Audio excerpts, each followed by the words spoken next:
I appreciate everybody. Please hit that like, subscribe button, smash the shit out of it for me. That really helps the channel when you do that. Today we're going to go over a review of the portfolios, get into some mid-Tuesday news. It's about 2 p.m. Eastern right now, so we're kind of towards the end of the market day.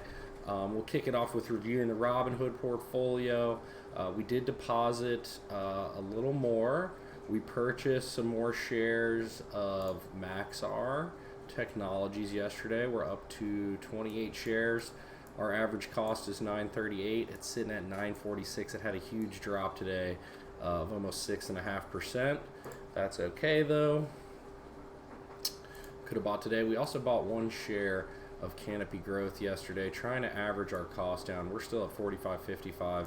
It's trading at $28.14. Our two largest holdings in this account by equity weight are CGC and ACB. ACB having a horrible day today, down 4.3%, so we need to work on these cannabis stock numbers over the next couple quarters.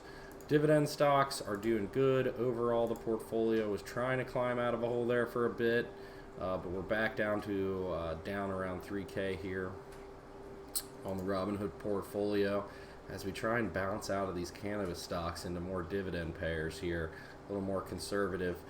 You can see we kind of learned our lesson from starting this portfolio in the beginning of January. That's where we started this portfolio. We lost about $1,000 here playing some options, learning trading. We invested strictly in the cannabis stocks, and then we've started to learn about dividend payers and growing there.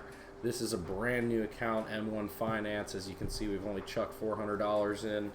It's full of all dividend paying stocks, no cannabis stocks or anything like that. There are a few stocks that don't pay dividends, looking for equity growth and things like that, but mainly a very, very conservative portfolio, and you can see we're up $3 on this portfolio. We've already had 8 cents in dividends. This is really what we're trying to grow here, is this earned dividends. We want to see what that's like over the course of 30 days, a quarter, and a year, and hopefully grow this number to $1,000 a month is the goal. And we appreciate you guys kind of keeping with us as we go on that ride. Thank you for everybody tuning in. And before we get into the news today, there's a lot of good stuff to go over. Please smash the like button, hit subscription, comment below whether you like the portfolio updates, whether you like the news updates. If you want more specific information on things, I was thinking about doing some real estate specific videos, maybe going over my rental property. There's a lot of things in these owning real estate videos that I think people don't touch on, which is very important, so I was thinking about touching on that. I have an investment in a microbrewery that's about to open in the next year. They haven't started construction on it yet, so I was thinking about going down there, getting some footage, talking to the founder, and having him give us a tour and stuff like that. So let me know if you're interested in that. We'll knock it out. I'm really excited to continue creating videos as we go. Oh yeah, also one of the most important things, Sole Source Lighting is back online a little bit here. And we are back selling CBD products. We got into a couple new stores this week. We're still working on fully getting the website back up online with our whole banking issues, but we should be close. Website's back up. We hope to be back to actually selling products via the website by the end of the week. It's been a huge pain. Hopefully we'll get this all back up and running by the end of the week, get back to making money there. Alright, back into the news. And this one I really want to talk about. Automation, the loss of jobs through automation, and where everybody sees it going. Self-driving truck startup that's been quietly moving UPS loads just pulled in $120 million in fresh funding. How many people are truck drivers in America? How many truck drivers in 3.5 million truck drivers? That's literally 1%. 1% of the United States population is truck drivers. What happens when that goes away? One of the hottest startups is autonomous trucking. Just got announced another cash boon. True Simple, which is based in San Diego and Beijing, announced on Tuesday its Series D round had attracted an additional 120 million. The company raised 95 million in Series D funding in February. So that brings its total fundraising round to 215 million. The company has more than 50 autonomous trucks which operate with a safety driver and an engineer in the cabin, and more than 18 contracted customers. True Simple, which has $1 billion valuation, runs daily revenue generation routes in Arizona, along with capital from CDH Investments and Mandu Corporation. Part of this new funding round is a minority investment stake by the package giant UPS. UPS and True Simple made headlines last month when they announced they had been moving UPS loads in self-driving trucks in Arizona between Phoenix and Tucson for months, unbeknownst to the public. The investment and piloting was seen as a bellwether for self-driving trucks to arrive in the next 5 to 10 years rather than further down the line. So if we have self-driving trucks in 5 to 10 years, where are those 3.5 million employees and employed workers in our economy going to go? And is it a good or a bad thing? We're very fortunate to have the shareholder and now the new investors. Chang Liu, the CFO at True Simple, told Business Insiders, "It puts us, I would say, well ahead of the pack in terms of our funding. We're very well capitalized to continue our development effort as we progress to commercial production. True Simple aims to have the engineer and driver out of True Simple trucks by 2021, and then to have those truly autonomous trucks available to the market by 2023. Wow. That's huge. The industry transformations that self-driving trucks promise are massive. For better or for worse, the economy would save an estimated $300 billion, and productivity in the trucking industry jumped by 30% because driverless trucks would be capable of running 24/7. Carbon emissions would also plummet, experts say. The job of more than 1.8 million truck drivers, however, along with the jobs of millions of others who depend on the trucking industry, would be at risk." So comment below. Tell me what you feel about automated semi-trucks. Is it the future? Is it an issue? I think it's the future. I think it's something we have to deal with. It's also an issue with employment. And then continuing on that, Waymo's robo-taxi pilot surpassed 6,200 riders in its first month in California. Waymo transported 6,299 passengers in self-driving Chrysler Pacifica minivans in its first month participating in a robo-taxi pilot program in California. According to a quarterly report the company filed with the California Public Utilities Commission, in all the company completed 4,678 passenger trips in July, plus another 12 trips for educational purposes. It's a noteworthy figure for an inaugural effort that pencils out an average of 156 trips every day that month. And it demonstrates that Waymo has the resources, staff, and vehicles to operate a self-driving vehicle pilot while continuing to test its technology in multiple cities and ramp up its Waymo one-ride hailing service in Arizona. Now that is pretty amazing. Can you imagine hailing a taxi or an Uber or a Lyft and it pulls up and there's nobody inside of it? Do you get in? Do you get in that Uber or Lyft? Whew. Crazy. The world's changing. Am I going to be that old man like, I ain't getting in there. I need a driver in my Uber. Nah, I'm getting in, rocking it, pulling out the phone and hanging out. But Waymo's data, along with quarterly reports from 3 other companies that hold permits with the CPUC, provides just a hint at what demand could be for commercial autonomous vehicles and how these services might reshape cities. Waymo's pilot program, for instance, isn't open to the public. Waymo or Alphabet employees and their guests can take rides within its geofenced South Bay territory, which currently includes Mountain View, Palo Alto, Sunnyvale, Cupertino, Los Altos, and Los Altos Hills. There's only a few cities where Waymo is currently testing in California. Wow, a private taxi service for the rich with no drivers. Pretty crazy. So Waymo's owned by Google, or at least Google's heavily invested in Waymo. I'm not really sure if they're like completely owned. So I guess owning some Google stock here, probably good for the future.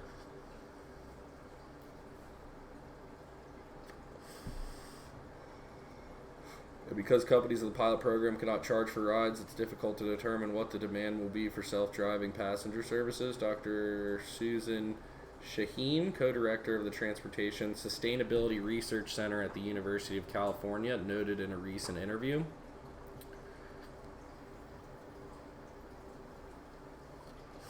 Self-driving vehicles at the CPUC authorized in May 2018 two pilot programs for transporting passengers in autonomous vehicles. The first one, called Drivered Autonomous Vehicle Passenger Service Pilot Program, allowed companies to operate a ride-hailing service using autonomous vehicles. As long as they follow specific rules, companies are not allowed to charge for rides. Human safety driver must be behind the wheel, and certain data must be reported quarterly. The second CPUC pilot would allow driverless passenger service, although no company has yet to obtain the permit. CPUC program shouldn't be confused with the California Department of Motor Vehicles, which regulates and issues permits for testing autonomous vehicles on public roads, always with the safety driver. The DMV has issued 63 autonomous vehicle testing permits since 2014. Companies that want to participate in the CPUC program must have a testing permit with the DMV. So you got to start with the DMV. Those companies that might have someday CPU driverless pilot with obtained driver, blah, blah, blah. Only Waymo holds a driverless testing permit from the DMV, although it does not have driverless vehicles on public roads in California yet. AutoX, Pony AI, Zoox, and Waymo have received permits and participate in the CPUC's Drivered Autonomous Vehicle Passenger Service Pilot Program. Zoox scored the first permit from CPUC in December. Pony and AutoX, which started an autonomous delivery company, followed. Last quarter's numbers. Waymo, which received its permit on July 2nd, 2 months into the second quarter, is already the leader in terms of rides. Pony.ai didn't provide any rides last quarter, according to its CPUC report. ZooX report indicates that 10 vehicles transported 134 passengers on 103 trips last quarter. The ZooX fleet traveled 352 miles during those trips. Meanwhile, Waymo's fleet completed 4,678 trips and logged 59,000, almost 60,000 miles for the final month of the quarter. As impressive as the numbers, Shaheen and other industry wonder if the data being collected will help state regulators and companies determine the value of challenges of commercial autonomous vehicle service. Is this data they're collecting actually helpful, and how are they going to use it? Under the program, permit holders must submit anonymized data about each autonomous vehicle operation. Waymo and other companies participating in the pilot have to provide total vehicle miles traveled during passenger service, as well as total miles in electric vehicles, if applicable, every quarter.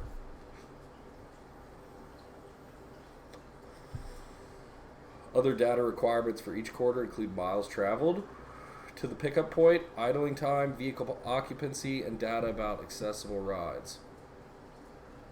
What do you guys think about that? Autonomous taxis, autonomous trucks. Whew. If that weren't enough for your investing pleasure, a vegan ETF just launched, and its holdings may surprise you. Let's listen to the video. ESG, that's environmental, social, and governance. And it's taking the ETF universe by storm. But while many investors are getting into this space, it's important to look under the hood and know what you're buying. So for instance, this is one thing we've been talking about for a couple of weeks. One fund that launched a few weeks ago has a very enticing name. The U.S. Vegan Climate ETF. Sounds oh great, doesn't goodness. it? It excludes companies that rely on animal exploitation, that test products on animals or use animal-derived products. Okay. They also exclude companies that use fossil fuels, make plastics, or produce agriculture. So who do they include? Fair enough. What's left? Well, they do what is left? meat in it, but guess what the biggest holdings are? The ETF holds Microsoft, Apple, Facebook, and Intel. Who knew they were vegan? In short, yeah, like what? This looks kind of like an ESG ETF, but the title doesn't really tell us what it holds. Tom, your thoughts? We have talked about this before.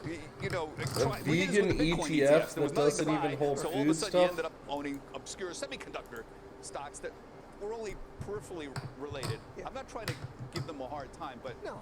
Microsoft? But there's a big battle in the ETF space. Everyone's battling for assets. I think there's a lot of marketing. There's a lot of hype. There aren't... Weak sauce. ETFs are going vegan. A new vegan-themed exchange-traded fund has hit New York Stock Exchange, trading under the name U.S. Vegan Climate ETF. Oh my God. Launched on September 10th. Cost is 60 basis points to own or trade beyond investing. Vegan Climate Index, which itself tracks an index of 495 of the largest capitalized companies in the U.S. stock market. But beyond strategy is to be more selective, excluding companies that harm animals or involved animal testing products or animal-derived products. It also excludes companies tied to fossil fuels use and production. Okay, what about all the plastic parts from fossil fuels used to make Apple, Microsoft, and all those things? Military and defense. What about, oh my God, and human rights abuses? Strategy gets at a rapid growing part of the ETF market, investing based on ESG or environmental, social, and governance factors. The idea is to exclude companies that don't meet a set of fairly rigid criteria around corporate social responsibility from certain ETFs in the interest of clear conscience profits. Given that, however, the vegan ETF's holdings aren't exactly what investors may be expecting, the name of this tries to get you in the door, but when you finally look under the hood, you see what's there, you might be quite surprised. While the vegan ETF does hold shares of newly public protein substitute maker Beyond Meat, its portfolio, the other holdings reflect a different part of the market that may not read explicitly vegan. We have life avoids exploitation of cruelty to animals such as possible, despite meeting ETF's criteria. Its biggest holdings are Apple, Microsoft, Facebook, AT&T, which together make up 1/5 of the portfolio, 20%. There aren't many publicly traded vegan companies out there where you actually make up an index. Jesus. There's a big battle in ETF space. Everyone's battling for assets. Nearly 4 million in assets since it launched. Oh my God. Vegan ETF that's not even vegan. What do you think about that? I mean, good try. Way to capitalize on 4Ms and the marketing of it, the headline grab. Oil dropped 6% after Saudi energy minister says supply will be fully restored by end of September. That sounds pretty quick for what just went down.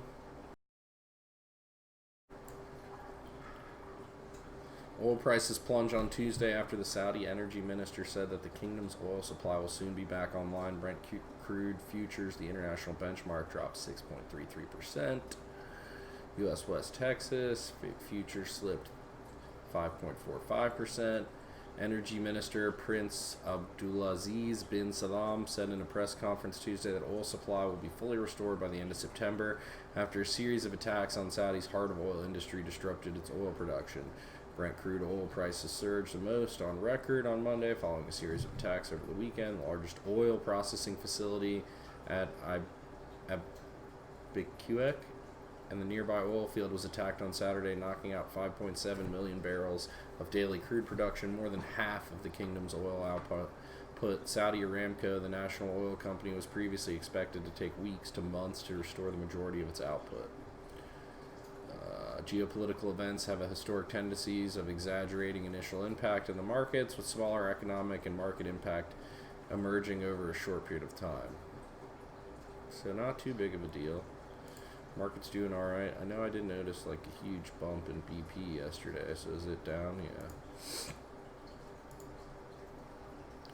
Kind of Monday, and then we're kind of coming down as they say things should be fine. That was a huge pop though, right at the beginning of the market. And that's that. Oh man, it's a quick little 18-minute video. I appreciate you guys going through it all with me.